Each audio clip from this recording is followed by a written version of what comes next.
안녕하세요, 이재원 기자입니다. 지구 반대편에서 중요한 행사 하나가 열리고 있었죠. 바로 스페인 바르셀로나에서 열리는 MWC 2023입니다. 저희가 전시의 첫날에 최지용 교수님을 모시고 전시관을 한번 둘러보면서 핵심 주제들을 살펴봤는데요. 그런데 이 전시회가 어느새 나흘간의 일정을 모두 마무리했다고 하는데요. 그래서 현장에 계시는 최 교수님을 다시 한번 모시고 MWC 2023의 리뷰를 한번 들어보도록 하겠습니다. 네, 안녕하세요, 교수님. 또 멀리서 이렇게 예? 연결해 주셔서 감사합니다. 지금 뭐 일정 예. 모두 MWC 일정 마무리한 걸로 알고 있는데, 이제 예. 저희 첫날에 뭐 화두를 많이 던져 주셨어요. 뭐 수익화를 예, 예. 시작하는 5G, 그다음에 인프라를 이제 막 구축하고 있는 6G와 거기 위해서 뭐 예. 작동하는 메타버스라든지 뭐 예. UAM 같은 미래 기술, 그리고 중국의 진격, 그리고 마지막으로는 하드웨어와 소프트웨어의 뭐 결합 혹은 소프트웨어가 좀 더 중요해진다, 이런 화두들을 던져주셨는데, 저도 예. 이후에 현지에서 들려오는 소식들을 쭉 봤는데 뭐 정말 다양한 신기술을 선보이고, 또 교수님 말씀해 주신 대로 MWC에서는 협력이 굉장히 중요하다, 그런 회의들을 예. 많이 한다, 뭐 발표가 많더라고요. 그래서 이런 내용들 쭉 보셨을 테니까 한번 좀 질문을 드려보도록 하겠습니다. 질문하시기 전에 네네. 제가 그때 말씀을 드린 것 중에 첫날이기 때문에 그런 이야기들을 있고 그런 분위기인 것 같습니다라고 하고서 3일, 4일 끝나보고 이 예상이 맞았는지 아, 맞아요. 저도 궁금합니다라고 말씀을 한번 드렸죠. 그래서 네. 저도 조심스럽게 그 부분을 좀 봤는데 오늘 저기 이 기자님하고 한번 이야기를 나누면서 정리를 한번 해보시죠. 네, 교수님 예측이 아무래도 뭐 초기 또 살아 계실 테니까 어땠는지 한번 들으면서 정리를 해보겠습니다. 일단은 MWC가 정말 굉장히 많이 회복을 한 것 같아요. 코로나 이전보다도. 뭐 전체적인 내용과 또 결과가 어땠는지 한번 총평을 먼저 부탁드리겠습니다. 일단 이번 MWC에 제가 느낀 거를 총괄적으로 한번 이렇게 말씀을 드려보겠습니다. 원래 그 MWC하고 CES가 연초에 열리지 않습니까? 그 의미가 보면 그 해의 기술이나 그 해의 어떤 서비스, 그리고 이제 앞으로 이런 것들에 대한 방향이나 흐름 같은 것들을 파악하는 데 대단히 중요한 그런 전시회죠.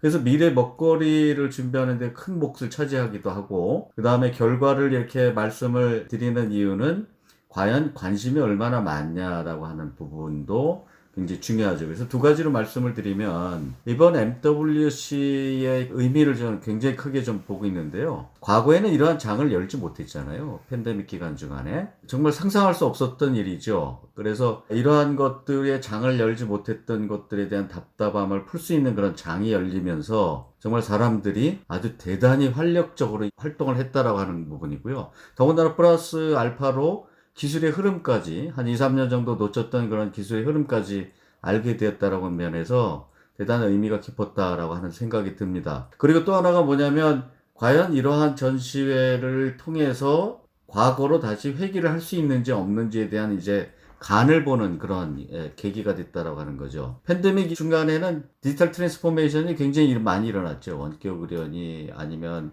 이러닝이니 스마트워크 이런 것들이 어쩔 수 없이 많이 일어났는데 과연 이런 것들이 계속 일어날 것인가에 대한 부분도 짐작할 수 있는 그런 계기가 됐다라고 하는 것에 있어서는 의미가 대단히 컸다라고 하는 부분입니다. 근데 MWC를 지금 교수님이 총 몇 년째 이렇게 참여하고 계신 거예요? 제가 2011년 스마트폰이 들어오면서부터 어떻게 보면 2010년에 스마트폰이 우리나라에 들어오기 시작을 해서 아이폰이 이제 3G 서비스를 할 때 그 전에는 사실은 완전히 B2B였죠. 이게 일반 확장폰일 때, 우리가 보통 얘기하는 피처폰일 때는 일반 기업들이 접근하기가 굉장히 어려운 그런 상황이었는데, 스마트폰이 들어오면서 조그만 사업자들도, 그리고 일반 우리 뭐라고 얘기합니까? 그 스타트업 기업들도 누구나가 다 비즈니스의 기회를 갖기 시작할 때서부터 사실은 많은 참여가 이루어진 게 바로 이 MWC입니다.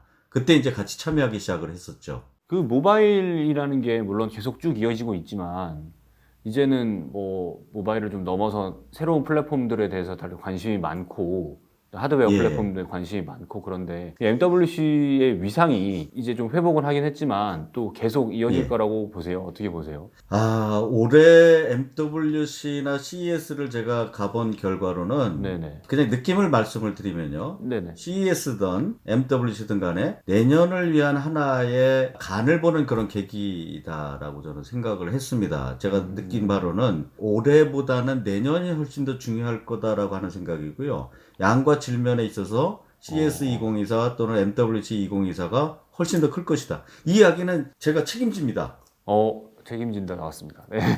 예, 그러면 이제 통상 어떻게 책임지냐고 물어보시는데, 그렇게 안 되면 죄송하다고 말씀드리겠습니다. 알겠습니다. 그러면은 교수님 말씀을 듣고 저희가 내년 MWC는 한번 꼭 참여할 수 있도록 저희도 취재를 갈 수 있도록 좀 준비를 아니, 해보도록 이 하고요. 기자께서도 그 CS2023에 참여를 하셨으니까 그렇죠. 대단히 바쁘게 지내셨잖아요. 네네.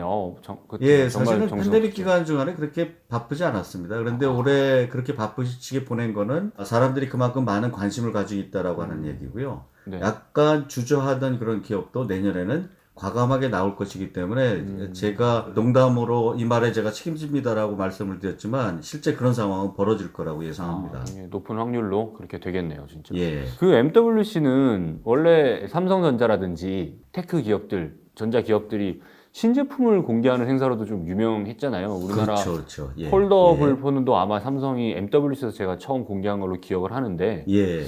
올해도 그런 좀 새로운 단말기 혹은 폼팩터들이 좀 나온 게 있었나요? 약간 김이 빠진 듯한 느낌이 이 삼성이 새로운 단말 23를 내는 것은 이제 미국에서 먼저 했지 않습니까? 네, 그렇죠. 과거에는 이제 MWC에서 뭐 한 2, 3일 전에 하루 이틀 전에 그거를 이제 공개하고 사람들에게 이제 센세이션을 일으켜서 많은 참관객들이 몰렸는데 이번에는 이제 그런 현상은 없었던 것 같고요. 다만 여기에 제가 조금 조심스럽게 말씀을 드릴 수 있는 게 뭐냐면 과거에 비해서 삼성의 단말이 그렇게 인기를 얻지 못했다라고 하는 생각입니다. 물론 그 담당자들은 뭐 이건 대단히 좋은 이 스마트폰입니다. 뭐 발열도 없고요. 배터리 전력 소모도 별로 없고요. 2억 화소고요. 게임에 아주 최적화되어 있습니다. 뭐 이런 얘기들을 합니다.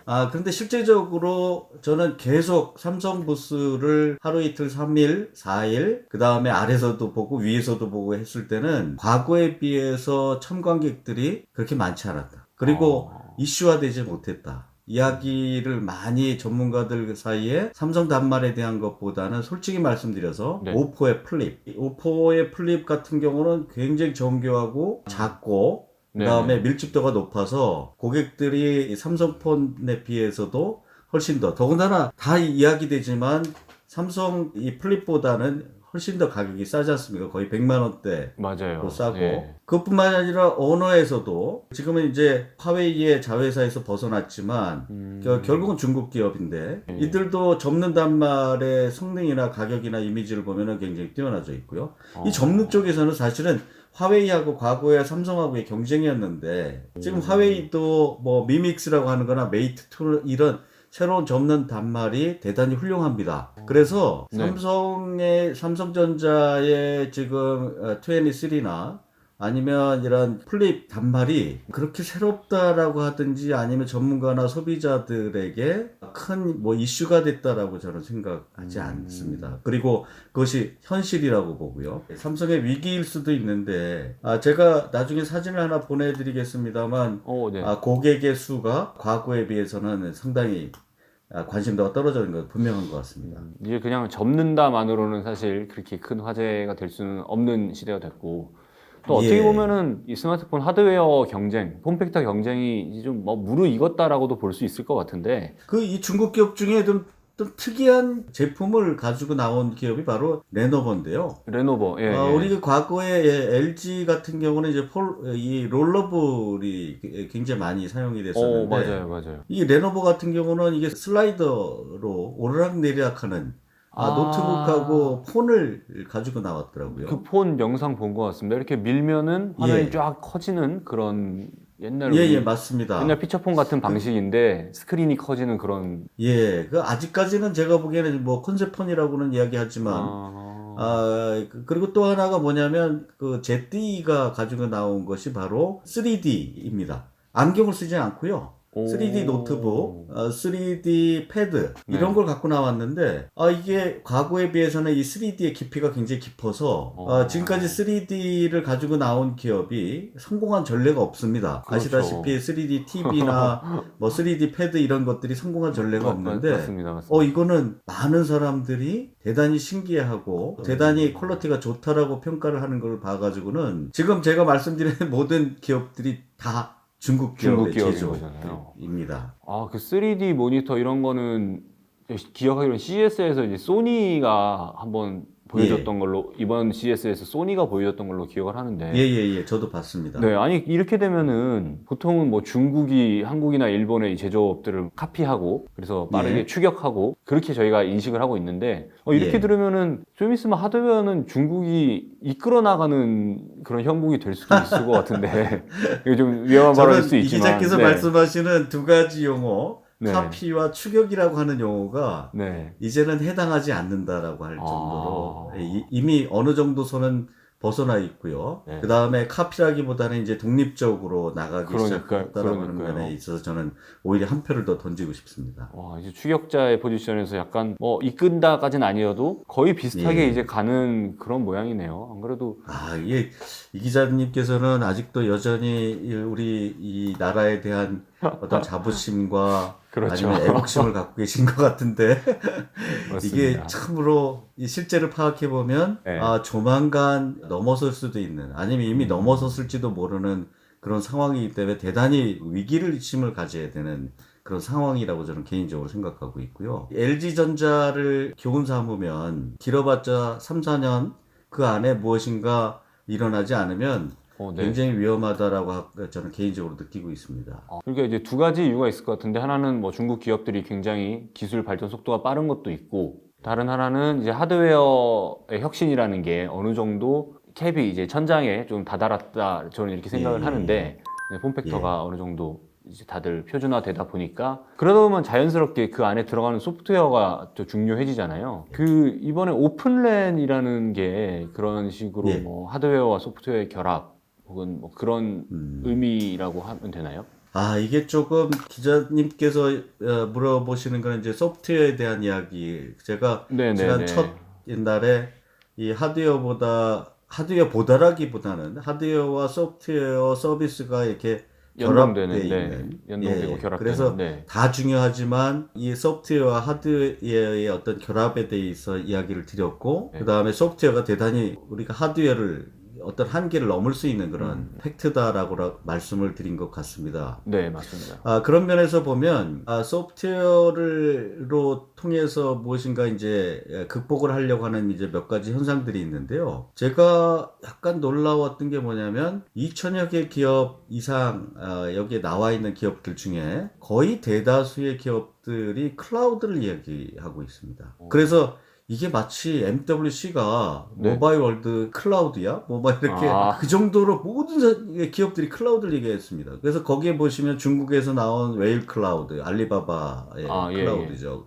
그 다음에 구글 클라우드, 그 다음에 IBM의 엣지, 그리고 MS의 애저하고 이렇게 그 회사들뿐만이 아니고요. 뭐 델도 그렇고 휴레패커드도 그렇고 그 다음에 중소기업들도 그렇고 다 클라우드를 얘기하는 것은 뭐냐면 클라우드는 이제 몇 가지 의미가 있는데요. 우리가 보통 얘기하는 파스나 사스 같은 경우 전부 소프트웨어로 해결하겠다라고 하는 의지입니다. 그 다음에 거기에는 데이터가 들어가니까 AI로 해결하겠다라고 하는 거고요. 그래서 실제적으로 하드웨어가 할 일 또는 하드웨어의 결합을 위해서 대부분 다 소프트웨어나 인공지능을 이야기하고 있다라고 하는 면에서 과거의 기계로서 또는 하드웨어로서 해결하는 것들을 모든 기업들이 소프트웨어에 대한 중요성을 굉장히 이야기한다라고 하는 면에 있어서는 그만큼 소프트웨어에 대한 이야기를 많이 하고 있는 거고요. 오픈랜 같은 경우도 어떻게 보면 하드웨어 장비가 제각기 회사마다 다르고 규격마다 다르고 하는 것을 오픈랜을 통해서 이것을 소프트웨어를 통해서 개방하고 그 다음에 연결하고 한다라고 하는 면에서는 대단히 중요한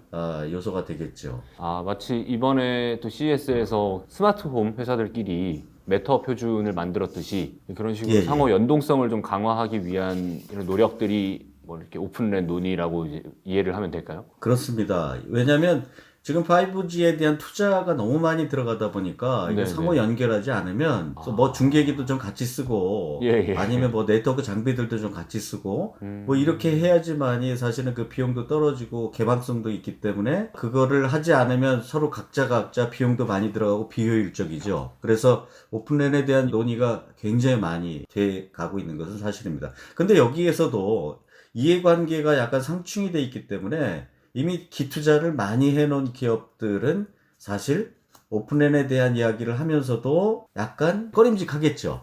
이미 내가 다 투자를 해놨는데. 그렇죠. 아니면, 소기업들은, 이거 빨리빨리 저기 오픈해서 우리도 좀, 같이 참여합시다. 이렇게 되니까 더 네. 적극적일 수도 있고요. 그래서 네. 약간 이해관계가 상충이 돼서 이것도 잘 될는지는 좀 두고 봐야 될 일입니다. 그러면 이 오픈랜 논의 같은 것도 결국에는 5G 인프라를 이용해서 뭔가 수익화하는 부분이랑도 연결이 될 것 같은데 이 5G 모네타이즈, 그러니까 수익화도 본격화한다고 하셨는데 뭐 기억나는 세라라든지 아니면 또 어떤 식으로 좀 진행이 되고 있는지 될 것인지 또 보신 건 있으실까요? 지금 이렇게 5G를 한번 이렇게 생각을 해보면요. 5G에 대해서 최고로 수혜를 받는 기업이 뭔가라고 한번 보시면 5G에 모네타이즈 된 이야기가 이번에 굉장히 큰 이슈가 됐습니다. 그 모네타이즈가 이슈가 됐다라고 하는 얘기는 뭐냐면 그만큼 돈을 못 번다는 얘기거든요. 그렇죠.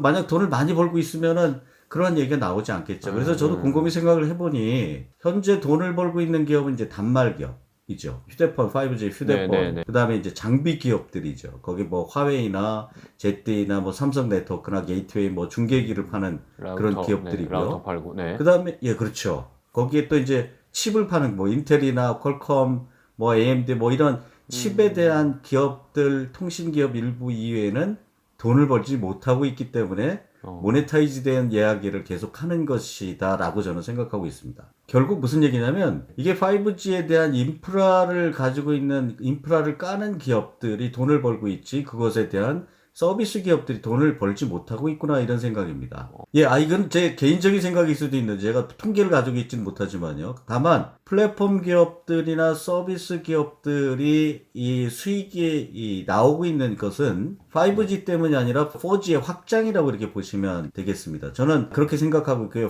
단순히 5G 때문에 수익이 나고 있다 이런 기업들을 찾기가 쉽지 않은 게 과연 5G는 기본적인 특성상 속도가 빠르고 초저지연이다. 그 다음에 IoT 같은 그런 많은 기기들이 붙기 때문에 5G의 특성이 있는 건데 그러면 이제 원격의료라든지 재택근무나 무슨 사물 인터넷 또는 메타버스, 인공지능, 자율주행 이런 기업들이 돈을 벌어야 되는데 그러한 비즈니스 모델이 아직까지 누가 돈을 벌었다라고 얘기하기 대단히 어렵죠. 다만 이것이 최근에 들어서 스마트 팩토리나 스마트 팜, 뭐 디지털 트윈 기업, B2B를 하는 기업들이 수익이 발생하고 있기 때문에 앞으로 그것이 이제 B2C로 넘어가게 되면 조만간 5G로 인해서 이제 수익을 가져오는 기업들이 생겨나겠죠. 저는 개인적으로 볼 때는 한 2년, 3년 안에는 그런 기업들이 나오리라고 저는 보고 있습니다. 저는 방금 교수님 말씀해 주신 것 중에 되게 공감했던 게 지금 이제 5G가 막 시작한다고 해도 사실 뭐 카카오톡이 4G 기반으로 작동을 하나 5G 기반으로 작동을 하나 소비자 입장에서는 큰 차이가 없잖아요. 그냥 좀 더 빨라진다 뭐 그 정도 느낌이기 때문에 기존의 4G를 기반으로 뭔가 앱을 만들었던 생태계를 구성했던 회사들이 플랫폼 회사들이 그냥 5G 혜택을 그대로 누리면서 수익을 얻는 거는 당연한 얘기고 말씀하신 대로 5G가 좀 더 안착하게 되면 뭐 디지털 트윈이라든지 이제 그런 것들은 조금 더 시간이 지나고 나면 뭔가 수익화를 하게 될 거다. 이렇게 이해를 좀 하면 될까요? 맞습니다. 그리고 B2B 영역에서 B2C 영역으로 넘어가야 사실은 진정한 5G 확산이 있는 건데 아직까지는 이제 B2B 영역에 머물러 있다라고 하는 부분을 보면 5G가 우리가 생각하는 만큼 그렇게 빠르게 확산되지 않고 있다라고 하는 부분에 있어서는 좀 아쉬운 면이 있는 거죠. 어떻게 보면 꼭 5G가 필요한 서비스 혹은 소프트웨어가 아직 많이 등장하지 않은 거네요. 지금 뭐 그렇습니다. 그래서 최근에 보면 이제 초고대 AI나 자율주행 자동차에 대한 이야기들이 또는 메타버스에 대한 이야기가 많은 이유가 이제 그런 것들을 충분히 활용을 했을 때 나올 수 있는 서비스이기 때문에 시간이 얼마 남지 않은 거죠. 그렇죠. 이제는 수익화가 될 시점이 별로 그렇게 멀지 않습니다. 그러면은 좀 나아가서 이제 6G 얘기도 조금 이른 것 같지만 그래도 나오고 있잖아요. 네네. 6G는 좀 어떻게 진행이 되고 있어요? 6G와 관련해서 뭐 XR도 관련한 전시가 많은 걸로 알고 있는데. 네. 예, 맞습니다. 제가 6G에 대한 부분에 대한 관심이 많아서 네. 열심히 찾아다녔습니다. 네. 6G가 5G도 지금 모네타이즈 된 이야기가 나오고 있는데 이제 6G가 나와서 뭔가 사람들의 관심을 끌려고 하고 있는데 실제적으로 6G에 대한 실체는 거의 보이지 않습니다. 그런데 여기서 중요한 게 하나 있습니다. 6G의 정말 진심인 기업은 NTT 도코모입니다. NTT 도코모는 일본의 SKT 같은 제일 사업자죠. 이 친구들은 과거에도 로봇을 갖고 나왔고 과거에도 사람이 움직일 때 로봇이 같이 움직이는 시간 제한이 없습니다라고 하는 것을 계속 보여줬습니다. 네. 4G일 때도 보여줬고요. 5G일 때도 보여줬는데 이번엔 아주 특이한 걸 가지고 계속 로봇을 갖고 나오지만 네. 이번엔 아주 특이하게 새로운 로봇을 갖고 나왔는데 과거에 움직일 때는 이렇게 네. 움직이는 정도만 했었는데요. 지금은 네네. 이런 근육 같은 것에다가 센서를 달고 움직이면 저쪽에서 똑같이 움직입니다. 여기에 센서가 없는데도 불구하고 손가락을 움직이면 손가락이 움직입니다. 그리고 여기서 연주를 하게 되면 저쪽에서도 같이 연주를 따라 할 수 있는 아니면 반주를 맞추는 이거를 우리가 뭐라고 얘기를 하냐면요. 모션 쉐어링 로봇이라고 얘기합니다. 이것은 속도뿐만 아니라 모든 것들을 체크해서 근육이나 감성까지 전달을 되는 무지연 전달이 되는 거죠. 이야기가 어렵지 않습니다. 그냥 내가 네네. 생각하고 근육의 움직임까지 로봇이 그대로 따라한다라고 하는 거죠. 실시간으로. 일본 친구들이 이렇게 이런 것을 갖고 나왔을 때는 6G에 대한 어떤 실험이 거의 끝났다라고 보시면 되겠습니다. 일본 기업은 모두가 다 아는 바대로 자기네들이 가지고 있는 솔루션의 110%를 얘기하지 않고요. 90% 정도를 얘기합니다. 아주 안전하게. 그러니까 저 친구들은 6G에 대한 실험은 이미 대충 끝냈구나라고 하는 생각을 갖게 합니다. 그래서 지금 6G에 대해서 여러 이동통신사, 여러 기업들에서 얘기하지만 실체가 보이는 기업은 화웨이하고 NTT 도코모를 봤다라고 하는 게 제 개인적으로 식견입니다. 초저지연도 아니고 무지연이다. 이제는 아예 글쎄요.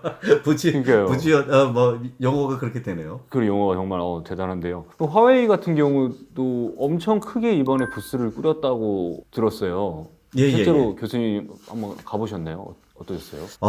그게 제가 두 가지를 말씀드리고 싶은데요. 화웨이과는 삼성과의 한 5배가 좀 넘습니다. 크기가 뭐 말도 못하죠. 일반인들에게 오픈해 주는 것과 인바이트 되신 분들이 오픈해 주는 것. 저는 이제 일반인, 그 다음에 인바이트 돼서 하는 곳에 둘 다 들어갔고요. 솔직히 말씀드리면 관이 일관의 3개입니다. 하나는 일반인들에게 오픈하는 거, 그 다음에 전문가에게 오픈하고 자기의 우군 세력을 만들기 위한 이게 통신사나 관료들에게 이제 설명을 해주는 그런 안에 내부가 있고요. 또 하나는 뭐냐면 그 안쪽에 엄청난 음식을 마련해준 가든 파티를 합니다. 그 안에서 아시죠? 파티를 전시관 안에서 파티를 하는 거예요? 네, 그렇습니다. 와, 거의 너무 자기네들의 파트너를 먹이고 입히고 즐겁게 해주고 하는 것들을 합니다. 하루에 한 1억 정도씩은 들어가나요? 근데 동양이나 서양이나 먹고 난 다음에는 다른 얘기 못 하잖아요. 네. 이게 부정적인 의견을 가지고 있던 분들도 일반 관을 보고 그 다음에 인바이트 돼 있는 관을 보고 그 다음에 먹이고 입히고 하니까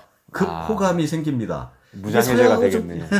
서양하고 약간 정서가 다른 건데 서양인들도 거기 들어가게 되면 푹 빠져서 나오게 되는 아주 저희 그 한국에 계신 분들 중에도 어떻게 보면 화웨이에 굉장히 부정적이셨던 분들도요. 거기 그렇죠. 한번 이렇게 들어갔다 나오게 되면 급 호감으로 바뀌어서 나옵니다. 곳간에서 인심 난다고. 맞습니다. 그런 얘기 있지 아주 않습니까? 음식도 광동면도 주고요. 거기서 쇼도 하고 아주 대단합니다. 이게 MWC의 또 하나의 묘미라고 볼 수 있습니다. 근데 웃을 일이 아닙니다. 그러게요. 솔직히 말씀드리면 이게 웃을 일은 아니고요. 이게 중국 선수들이 이렇게 열심히 자기의 비용과 노력을 들여서 고객들을 잡으려고 한다라고 하는 것은 저희한테는 이게 위협이다라고 볼 수 있는 거죠. 그러니까요. 아니 사실 우리 온라인 커뮤니티 같은 데서 보면은 일본이랑 중국 무시하는 나라가 한국밖에 없다고 하잖아요. 저희도 아직도 뭐 중국산 뭐 제품이다 뭐 그러면은 뭐 가성비 좋고 샤오미 같은 거는 뭐 그냥 정 쓸 거 없을 때 가성비 예, 좋으니까 예. 쓴다 이런 느낌이었는데 진짜 좀 예. 아닌 것 같아요 이제는. 이 기자께서는 한 3년 전 아, 사람으로 돌아가신 것 같습니다. 아. 2015년 정도까지는 그 얘기를 했는데, 네네. 2015년, 16년 이후로부터는 그런 얘기가 이제 저희 쪽에서 나오지 않고 있습니다. 가슴에 새기고 제가 앞으로 좀 관심 있게 봐야겠습니다. 거의 또 꽤 긴 시간 얘기를 했는데 저희도 굉장히 중요한 게 하나 있죠. 이런 국제 박람회가 생기면 한국 기업들은 또 어땠습니까? 한국 기업들 뭐 삼성전자는 디바이스, 뭐 SKT는 통신, 뭐 이렇게 기존에 우리가 한국은 통신 강국이다 이런 얘기 많이 했잖아요. 예, 그래서 예. 올해는 좀 위상이 여전했는지 아니면은 좀 변동이 있었는지 그런 게 궁금합니다. 제가 그럼 역으로 여쭤보면, 이 네. 기자께서는 CS에 가셨을 때, 네네네. 제일 그 감동받았던 게 어떤 것이었어요?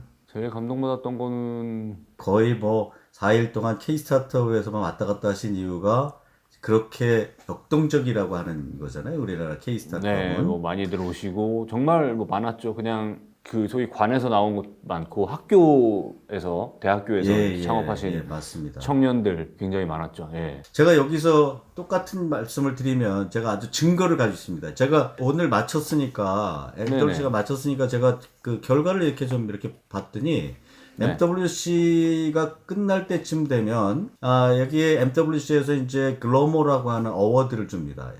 글로벌 모바일 어워드라고 이렇게 얘기를 하는데요. 이게 과거에 삼성 LG가 굉장히 많이 상을 탔던 그런 어워드입니다. 여기 MWC에서 정말 큰 공헌을 했네요. 모바일에 큰 공헌을 한 기업들을 뽑는 건데요. 제가 읽어드리겠습니다. 네. 2023년에는 4개의 모든 부분에 석권을 한 게 누구냐면 하웨이입니다. MWC 2023의 첫 번째는 새로운 시장의 최고의 혁신상, 새로운 시장을 파고드는 혁신상 얘기입니다. 이것을 하나 받았고요. 예. 그 다음에 5G에 대한 그 인더스트리 챌린지에 대한 혁신상, 이것이 또 화웨이한테 돌아갔습니다. 그 다음에 최고의 모바일 기술 혁신이라고 하는 것들, 이노베이션, 모바일에 대한 이노베이션이 또 화웨이에게 돌아갔습니다. 그 다음에 모바일 네트워크 인프라를 잘 깔았다라고 하는 그 상도 화웨이에게 돌아갔습니다. 화웨이가 4개의 큰 혁신상을 받았고요. 와. 이 베스트 커넥션 컨슈머 디바이스라고 있습니다. 이 네네. 컨슈머 디바이스 중에 정말 가장 좋다라고 하는 커넥션 되는 그게 TCL이 받았습니다. 아, 거기도 중국 기업이잖아요. 예, 제가 그래서 이제 또 하나가 뭐냐면, 네. 어떤 경제적인 부분에 있어 모바일 혁신을 가져온 것은 누가 받았냐면 ZTE가 받았습니다. 야, 이게, 근데 하나 좀, 거기에 좀 이렇게 끼면, 베스트 스마트폰은 그래도 다행히 누가 받았냐면 나오지도 않은 애플이 받았습니다. 애플 이번에, 애플이. 예. 네네. 14 14 시리즈죠. 예, 예. 나오지도 않은 애플이 나오고요. 나머지는 중국 기업이 다 받았고요. 삼성은 끼지도 못했습니다. 이게 무슨 얘기냐면 제가 아까 말씀드렸듯이 사람들의 관심이 삼성에서부터 멀어진다라는 게 굉장히 큰 위기입니다. 제가 보기에 물론 이러한 베스트 혁신상 이런 것들은요. 베스트 글로벌 어워드 이거는 약간의 스폰도 들어가고 기존의 GSMA에 굉장히 기여를 했던 기업들한테 주기 때문에 뭐 중국이 MWC에 워낙 많은 기여를 하고 있으니까 그러려니 하지만 이렇게까지 뭐 휩쓸다시피 한 거는 사실은 그 전에 없었습니다. 예, 그러니까 저는 생각에 그래도 남아있는 우리나라의 모바일 기업이라고 하는 기업이 삼성전자가 지금 남아있는데 사실은 2, 3년 안에 잘못되면 굉장히 큰 어려움을 겪을 수 있다. 지금 LG가 퇴출된 이후에 모바일 쪽에 퇴출된 이후에 삼성이 지금 잘 해나가고 있는데 방향을 잘못 잡게 되거나 아니면 그것에 대한 어떤 전략이 부재하거나 좀 더 뛰어난 기술이 있지 않고서는 2, 3년 안에 중국 기업과 경쟁하기가 쉽지 않을 거다. 이거는 제 개인적인 경고입니다. 네, 진짜 그러네요. 삼성이 물론 갤럭시라는 브랜드는 굉장히 또 잘 가지고 가고 있지만 이미 비슷한 형태의 단말을 중국 기업들이 또 괜찮은 퀄리티로 굉장히 저렴하게 판매를 하는 걸 실제로 이번에 확인할 수가 있었고 그럼 경쟁력을 한국 기업들은 좀 어디서 찾아야 할까요? 아까 뭐 말씀하신 대로 소프트웨어 그 전에 꼭 드리고 싶은 말씀이 그래도 좀 다행스러운 게 뭐냐면 SKT가 글로벌 어워드에 2개를 탔더라고요. 하나는 뭐냐면 그 접근성이라고 그래가지고 시각장애인들을 위한 어떤 이런 네. 그리고 또 하나는 뭐냐면 SKT가 AI 기반의 이러한 서비스들을 하는 거에 대한 2개의 상을 타서 SKT가 그래도 아직도 GSMA에서의 어떤 위상은 잘 지키고 있구나 이렇게 생각해서 그나마 2개 다행입니다. 어떻게 보면 이번에 SKT가 그렇게 좋은 상을 2개 받은 거에서 좀 힌트를 얻을 수 있을 것 같은데 결국은 예. 이게 다 뭐 하드웨어라든지 그런 것보다도 약간 소프트웨어적인 면들이잖아요. 그런 접근성이라든지 예. 그렇죠. 그런 거가 정말 어떻게 한국 기업들이 중국 기업과의 격차를 조금 더 벌릴 수 있는 뭐 수단이 되거나 무기가 될 수도 있는 거네요. 그럼 저희 이제 마지막으로 올해 이렇게 저희가 공부를 좀 했는데 내년에 갈 때는 뭐를 좀 집중적으로 보면 될까? 1년 동안 어떤 변화를 저희가 보고 WC에서 확인을 하면 제일 좋을까요? 저는 제 예상이 좀 틀렸으면 좋겠는 게요. 삼성전자가 아까 제가 말씀드렸듯이 지금 갤럭시 23를 가지고서 무엇인가 진흥을 하려고 했는데 저는 그것이 제대로 먹히지 않았다라고 이렇게 보고 있는 사람 중에 하나고요. 그리고 다른 제품들이 특징이 없었다. 그런데 이런 것들이 2, 3년 되게 되면 그 회사가 굉장히 어려움을 겪기 때문에 제발 틀려주기를 바라는데 내년 삼성전자를 좀 봐야 될 것 같습니다. 뼈를 깎는 어떤 새로운 그런 일이 있지 않고서는 여기에서 탈피하기가 쉽지 않다. 그래서 내년에 삼성전자에 어떤 노력이 있었는지에 대한 부분을 저는 한번 꼭 지켜보셨으면 좋겠다라고 하는 게 하나가 있고요. 틀림없이 SKT는 또 새로운 걸 갖고 나올 겁니다. 그런데 이번에 제가 또 느낀 게 아까 이 기자께서 말씀하신 대로 우리나라 스타트업. 정말 대단하죠. 160 몇 개의 기업이 나온 것 중에 한 65개 정도가 스타트업이 나왔다라고 하는데요. 그리고 생각보다 굉장히 희망적인 게 정말 역동적입니다. 그리고 SKT에서 또 잘하는 것 중에 하나가 뭐냐면 스타트업을 키우는 건데, 이제 제가 이러다가 또 SKT에 무슨 빠로 변하는 건 아니지만, 예, SKT의 ESG를 가지고 기업들을 모아서 나온 기업들 중에 이 기자께서도 잘 아시는 닷 있지 않습니까? 네. 예. CES에서도 굉장히 혁신상을 혁신상 받고, 받고, 미국에서의 매출만 해도 3, 400억이 넘는 그 그러니까요. 회사가 과거에 2015년, 16년에 SKT와 같이 나왔습니다. 아주 초기에 나왔죠. 그러고 난 다음에 슈퍼빈이라고 하는 이 쓰레기를 처리하고 폐기물을 처리하는 그 엄청난 또 큰 스타트업으로 키워진 그 기업도 거기서 나왔습니다. 무슨 얘기냐면 지금은 그렇게 사람을 위한 기술 또는 자원을 절약하고 뭐 에너지를 세이빙하고 이런 ESG에 관련되는 스타트업들이 돈을 벌기 시작하고 기업의 밸류가 굉장히 커지고 있는데 그런 것들이 큰 기업들이 많이 도와주고 있다라고 하는 거죠.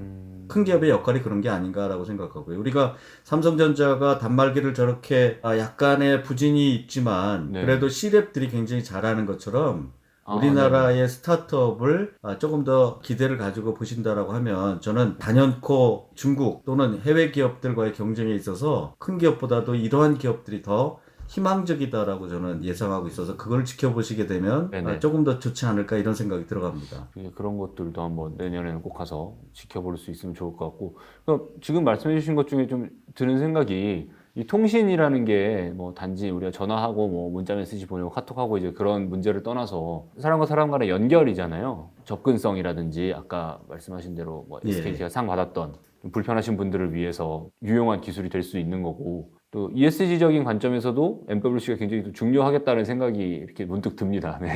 네, 교수님 저희 뭐 긴 시간 동안 그래도 새벽에 현지 시간으로 지금 뭐 새벽 1시가 넘어가는 시간인데 긴 시간 동안 MWC에 대해서 이렇게 리뷰를 해주셔서 정말 감사합니다. 네. 아유, 별 말씀을 이렇게 초대해 주셔서 너무 감사하고요. 네. 아닙니다. 이러한 이야기가 제 개인적인 생각이 아니라 많은 분들이 비슷한 얘기를 하시는 것을 봐가지고는 더 많은 분들이 이런 얘기를 좀 공감해서 내년 MWC에는 좋은 얘기가 더 많이 나왔으면 하는 바람에서 저도 한번 어필을 드린 겁니다. 어떻게 보면은 막 좋은 얘기보다도 굉장히 경고가 많았던 것 같아요, 전체적으로. 그렇습니까? 아니요. 그게 나쁘다는 게 아니라. 보통은 저희가 그냥 언론에서 접하기로는 되게 단편적으로 무슨 기술이 나왔다, 혹은 뭐 무슨 기술이 괜찮았다, 이런 얘기만 보게 되는데, 또 현장에서 직접 돌아보시고, 4일 동안 꼼꼼하게 돌아보시고, 우리가 위기일 수 있다라는 얘기를 해주신 게 굉장히 좀 도움이 많이 될 것 같습니다. 또 많은 분들이 보시고 생각 많이 하셨으면 좋겠고요. 교수님도 푹 쉬시고 남은 일정 잘 마무리하시고 조심히 예, 예. 돌아오셔서 또 뵙겠습니다. 예. 초대해 주셔서 감사합니다. 네, 교수님 긴 시간 동안 고생 많으셨습니다. 예, 들어가십시오. 네, 고맙습니다. 감사합니다.